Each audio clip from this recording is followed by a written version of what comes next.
যখন মাইয়েতকে কবরে শোয়ানো হয় তখন সে তাকে দাফন করে যাওয়া ব্যক্তিদের হাঁটার খসখস আওয়াজ শুনতে পায়। এরপরে তাকে যখন শুইয়ে দেওয়া হয়, সে যদি মুমিন ব্যক্তি হয় তাহলে তার মাথার দিকে তার সলাত এসে দাঁড়িয়ে যায়। দুনিয়াতে আপনি যে নামাজগুলো পড়েছেন, আমি যে নামাজগুলো পড়ছি, এগুলো মাথার দিকে দাঁড়িয়ে যায়। ডান দিকে চলে আসে তার সওম মানে কি? রোজা। বাম দিকে চলে আসে যাকাত। তারপরে পায়ের দিকে চলে আসবে তার আত্মীয়তার সম্পর্ক রক্ষার ইবাদত, তার এই যে অন্যান্য দান সদকা, তার নফল আমল, তার তাসবিহ তাহলিল, তার কোরআন তেলাওয়াত ইত্যাদি পায়ের দিকে চলে আসবে। এখানে একটা হাদিস এসেছে, সূরাতুল মুলক যে ব্যক্তি রাতের বেলা তেলাওয়াত করবে, কোন সূরা ভাই? তাবারাকাল্লাযী বিয়াদিহিল মুলক ওয়া হুয়া আলা কুল্লি শাইইন কাদির।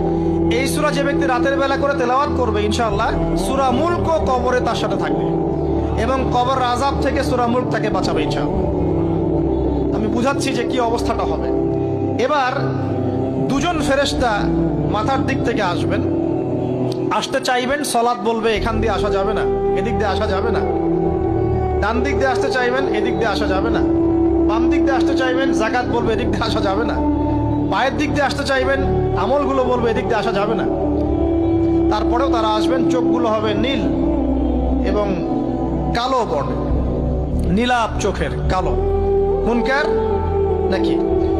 উঠে বসিয়ে দেওয়া হবে। এবার তিনটা প্রশ্ন। প্রথমে প্রশ্ন হচ্ছে কি, মান রব, তোমার রবকে?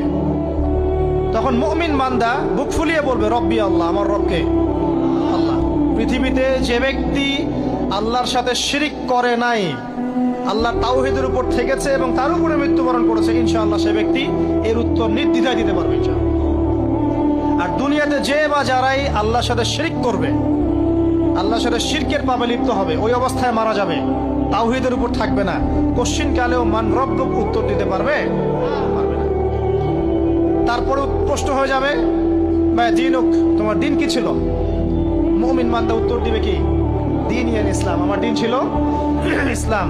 এখানে শুনে রাখেন, পৃথিবীতে যারা ইসলামকে পরিপূর্ণরূপে পালন করবে তারাই এই উত্তর দিতে পারবে ইনশাআল্লাহ।